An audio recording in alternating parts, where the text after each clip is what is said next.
What's going on, guys? Justin Fuller, ex-Honda salesman, tech lover, and today your host. And we're going to be reviewing the brand new 2025 Honda Civic Hybrid.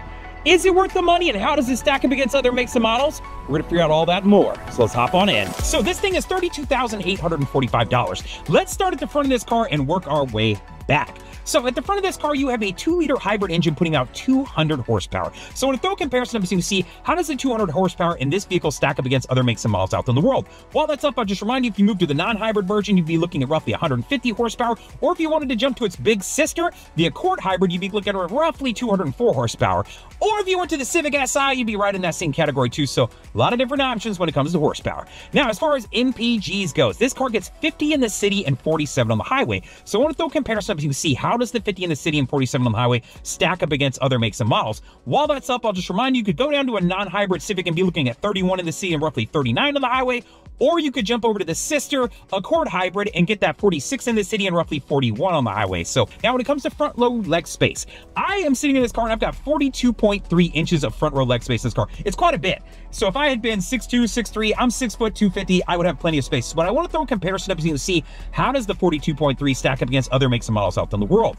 With that, I'll just remind you, even if you jumped over to like an Accord Hybrid, the exact same leg space in this vehicle versus that one, so wouldn't make it different when it comes to that category. Now, next I'm going to talk to you about the second row and leg space. So in the second row of this car, you've got 37.4 inches of leg space. I want to throw a comparison up so you can see how does that stack up against other makes and models out there in the world. You could look at a non-hybrid Civic and it wouldn't make a difference. You still get that 37.4, or go back a generation to the 2024 and get the same. But if you went to the Accord Hybrid, this is where it's a little bit different. You get 40.8 inches of leg space in the back of the car. So roughly 3 inches and some change. So understand, if you're looking at the Accord Hybrid and the Civic Hybrid, there is a difference when it comes to the second row. The head space and the lack of air vents is something I kind of wish you had a little bit more of, or had altogether, because you don't have air vents in the second row of this vehicle. Now, when you jump into the cargo space of this vehicle, you're then looking at 14.8 cubic feet of cargo space. It's usable. It's easy to take advantage of. If you need to throw some bags back there, you're an active person, you got kiddos, you got a stroller, all of that will fit in the back of this car. Now, in the Sport Touring Hybrid, you do have a 60-40 split, so you can throw those seats down,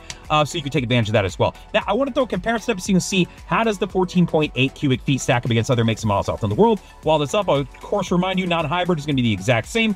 And then if you went up to the Accord Hybrid, the big sister of this vehicle, you'd be looking at roughly, I believe, 16.7 cubic feet. So you get an extra couple cubic feet in the vehicle. Now, I want to talk to you about 0 to 60 times. This car goes from 0 to 60 in 6.2 seconds. I took it out on the road in a full review, and it goes. So if you want to take off and you want to go, this little hybrid has got some go juice. So I want to throw a comparison up so you can see how does it stack up against other makes and models out there in the world. While that's up, I'll of course remind you of a couple things. If you went to the Accord Hybrid, 6.5 seconds, right? So a little bit more, a little bit bigger, a little bit heavier, makes sense. If you went to the standard Accord, you'd be looking at 7.3 seconds. And if you went to the standard Civic, non-hybrid, you'd be looking at roughly 9.2 seconds. So this car actually has a pretty darn good 0 to 60 time. So something to keep in mind if that's important to you.